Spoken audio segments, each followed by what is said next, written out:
So I look at different indicators than some other YouTubers do when they are looking at the success or failure of the war in Ukraine.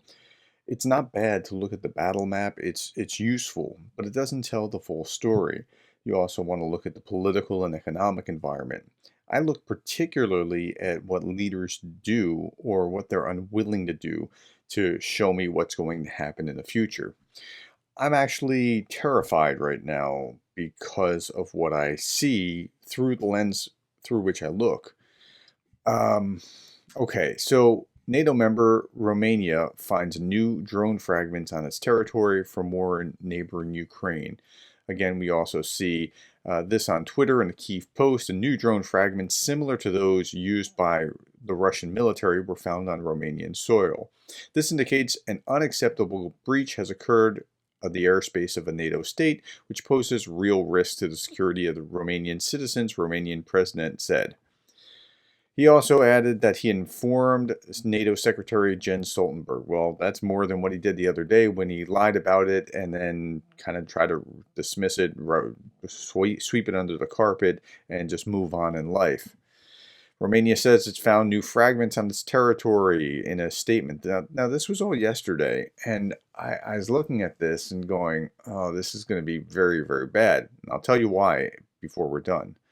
In a statement, Klaus Lohannes said that he informed NATO Secretary General Jens Stoltenberg about the pieces of a drone, the second to crash into Romanian territory this week, and Stoltenberg reiterated the alliance's complete solidarity with Romania. Well, it's easy to talk, and that's what they're doing. They're hiding behind the shield of talking. The identification by Romanian authorities on Romanian territory near the border with Ukraine of a new drone fragments indicates unacceptable breach occurred in the space of Romania. I firmly condemn this incident caused by Russian attacks on Ukrainian Danube River ports. Okay, but firmly condemning it and actually being willing to do something about it are two very different things. Here's another article in the Radio Free Europe. Divided G20 statement angers Kyiv as new drone fragments found in Romania. Yep, the new fragments of projectiles appear to have landed on NATO member Romania's territory on September 9th. Today is September 10th as I'm recording this. Okay, so what does all this mean? Well, remember, every inch, we're going to defend every inch of sovereign territory. Okay, but I'm not asking to go to World War III. I'm not asking that, but I talked about this the other day, and so did the enforcer yesterday. Brought this up. By the way, the enforcer was the first one to get this out there. I couldn't find it on any actual news services when the enforcer was first talking about it. He was also the first to the Kerch Bridge, so good on him. Here's what he had to say about And moving on this. to our next one here, we have one from Nexta, and this is about the drone found in Romania for the second time in just a few days. It says the new wreckage of Russian drone found in Romania, and the Romanian President Klaus condemned the incident and stressed that it was caused by Russia's attack on Ukrainian ports. And in addition, the Romanian president discussed the situation with NATO Secretary General Stoltenberg, and Stoltenberg expressed his solidarity with Romania. And I'm not going to try to, say that was perfectly correct, but I was saying a few days back when the first drone fell on Romania that Romania should have called up Article 4 and had a conference with other NATO countries to address and send a strong message to Russia that this is not going to be permitted. Okay, so I was saying something very similar to that. I didn't invoke Article 4. I did say, look, if you don't do this, if you don't do something about it right now, bad things are going to happen because he's going to keep coming. Now, what's Article 4? Are we normally talking about Article 5? Well, I'll talk about Article 4 and 5 before we're done. They decided instead to take a very weak approach and simply issue some strong worded statements about it. And now we have a situation where another drone, and that's hard to even believe, and another one in just a short amount of time has fallen on their territory, and Russia is claiming it's an accident. We have the Romanians once again saying that it wasn't intended for them, and we have NATO once again taking a weak approach and saying that they express solidarity. That does no good. I'm going to say that outright. Solidarity is meaningless. It's worthless. because it's happened for the second time in a few days, and obviously Russia has not been deterred effectively, or they'd have been much more careful, and this Yep. wouldn't have happened so soon right after the last one. And like I said, that weak approach is going to give Russia a free explanation, a free pass to keep doing things like this to NATO countries without Yep. any sort of backlash whatsoever. So, not good to see at all. And we also have another post here from the Kyiv Post, which kind of goes over the same thing. It says it's a drone similar to the one that was found before on Romanian soil. And none of these posts are really giving the location of it. We really don't have a positively confirmed location where it hit just yet. But I am told by rumors at the moment, that it landed somewhere close to an occupied area by civilians. So not good to see whatsoever, excuse me. And also we see here that the Romanian president is saying that this indicates an unacceptable breach that occurred of the airspace of a NATO state.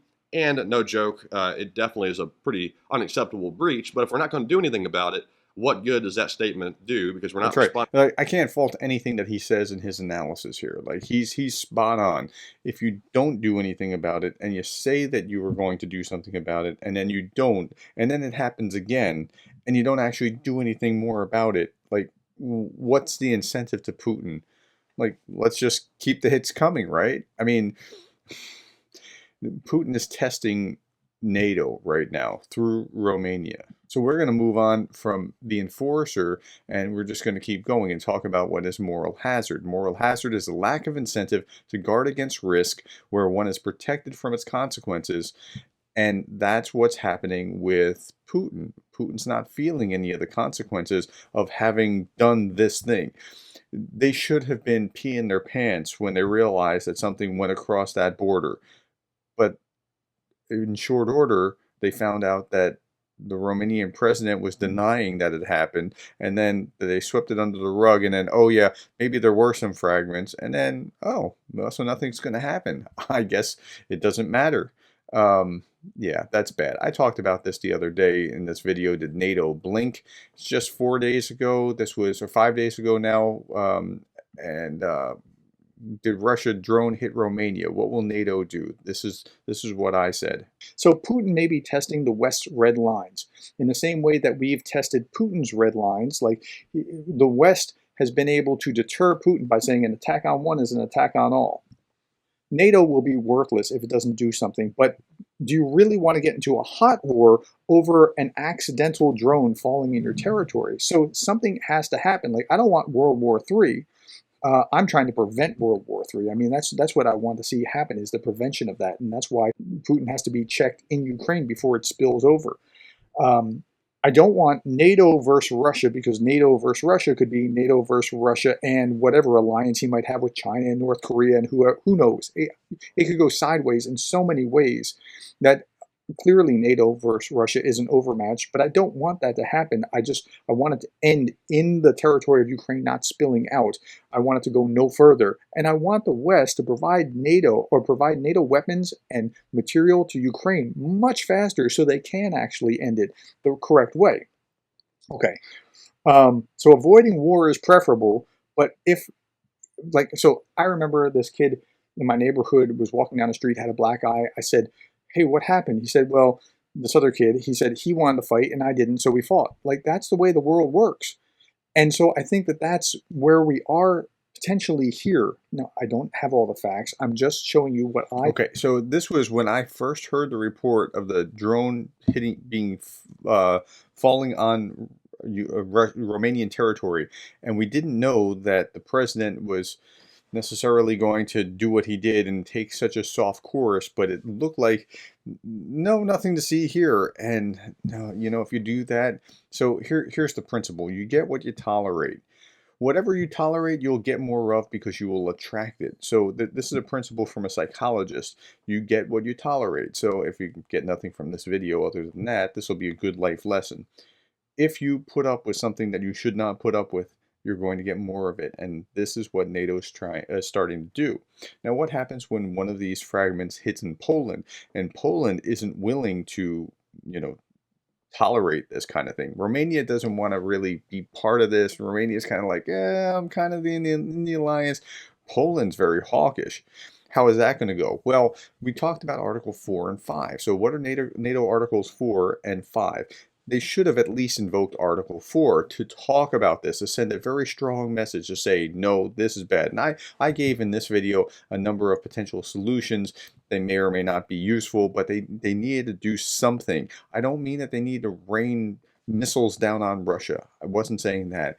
But they need to show this is not an acceptable thing, and this shall not happen again. And not just say this shall not happen again, but actually put some teeth behind it. Because if you don't enforce something, you're a paper tiger.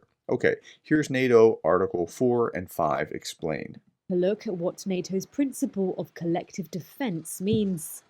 Article 5 is the cornerstone of the founding treaty of NATO. And this is what we're familiar with. Parties agree that an armed attack against one or more of them in Europe or North America shall be considered an attack against them all. Okay, now let me pause there. I'm not saying that an accident should cause NATO to go to war with Russia, but Russia needs to be on alert that this can't happen, because we've said we're going to defend every square inch of NATO territory. As I made crystal clear, the United States will defend every inch of NATO territory with the full force of American power. And we have not. We have shown the world that we were unwilling to do that. Then it happened again. And now we're showing what we really think we're going to do with our actions. Like, again, you look at what the leaders will or will not do, and that can kind of project how things are going to go, and this is why I'm very nervous. Which, in short, means that if such an armed attack occurs on one member, each other country can exercise the right to individual or collective self-defense and can take necessary action to assist the country under attack. This action can include the use of armed force to restore and maintain the security of the North Atlantic area. Before that comes Article 4. This states that NATO members will consult together whether the territorial integrity, political independence, or security of any member state is threatened. Okay, so they should have at least invoked Article 4 in order to talk about what do we do here, rather than sweep it under the rug and say, this didn't really happen. Because now that it happened a second time, now you're in a far worse position than where you were before. I'm not jonesing for a fight with Russia. I don't want that. I'm trying to prevent it. And the way that you prevent it is by doing this, invoking Article 4 to say, look, we need to talk about this. This can't happen. That would send a clearer message to Russia. Invoking Article 5 is not automatic. Following an attack on a member state. Okay, so we also have to understand this. Article 5 doesn't automatically trigger if there is an attack. You can talk about and say, will you come fight with us? Not you have to. You're not sucked into it. It's not like World War I entangled alliances. So you also need to understand that. But here we have a whole different problem set, in that we're projecting weakness to Putin, who has demonstrated that when you project weakness, he gets aggressive. Okay, so this is what a bully does. A bully doesn't try to attack the football lineman. He attacks the little skinny kid that likes to play Dungeons and Dragons on the playground, right? He doesn't go after strength. He goes after weakness. And if he senses weakness, then we have a whole different problem set. Okay, that's my pitch here. If you remember nothing else from this video, remember, you get what you tolerate. Thank you for the likes, the shares, the subscribes, the coffees, and thank you for being the kind of person that cares about Ukraine.